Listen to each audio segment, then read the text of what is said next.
According to the Center for Disease Control's latest figures, 109 people die from gun violence every day. That comes out to 9 people every 2 hours. So since this hearing has started, over 23 people in America have been shot and killed by guns.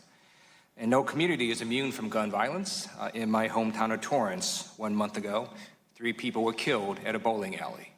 In 2017, in Las Vegas, that mass shooting, a number of my constituents were killed.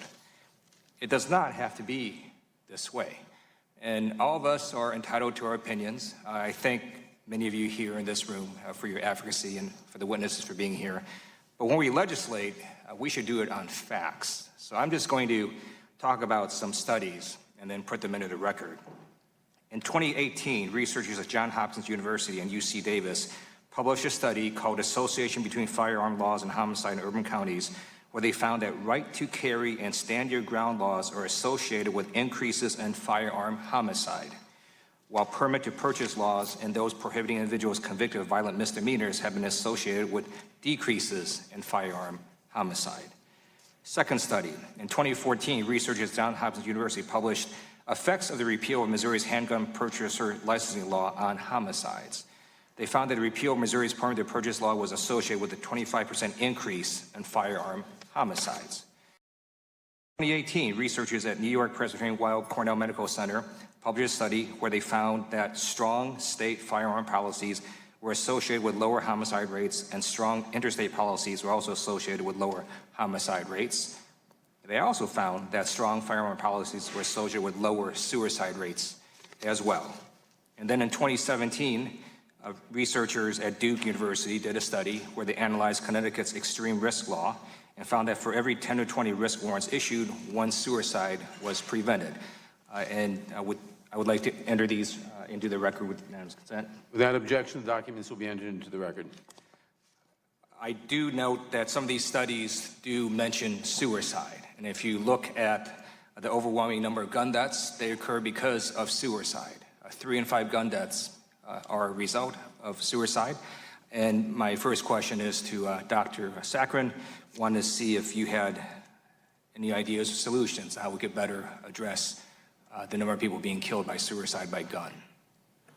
Yeah, so thank you for that question.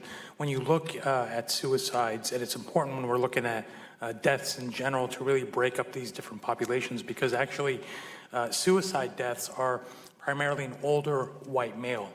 And in this population, specifically, there is an association from a mental health perspective. So, you know, some of the stuff that we're hearing about access to mental health is absolutely correct and it's true. But the way we have to approach this and think about this is from a systems perspective. And we can't just have one necessary solution. So another aspect is the extreme risk protection order policies that we've been talking about, enabling families and law enforcement to actually be proactive in preventing these from happening. Thank you. Ms. Thomas, do you think extreme risk laws would help sides? Absolutely. Extreme risk protective orders are intended to be used by law enforcement and family members, and very often family members have warning signs and indicators that a loved one is showing signs of distress or crisis, and they know often when their loved ones have guns. So being able to utilize that process to protect their loved ones from causing harm to themselves is an incredibly valuable tool for preventing suicides, along with things like safe storage laws. Thank you. And let me conclude by noting that earlier in testimony, one of the Republican witnesses, Professor Malcolm, had stated that had shooter Cruz in Parkland been put on a background list, he would not have passed a background check and would not have gotten a gun. So I'm pleased you acknowledge that the background system could have prevented him from getting a gun. I know that it wasn't quite accurate because Cruz could have walked into a gun show and gotten a gun. That's what H.R. 8 will do.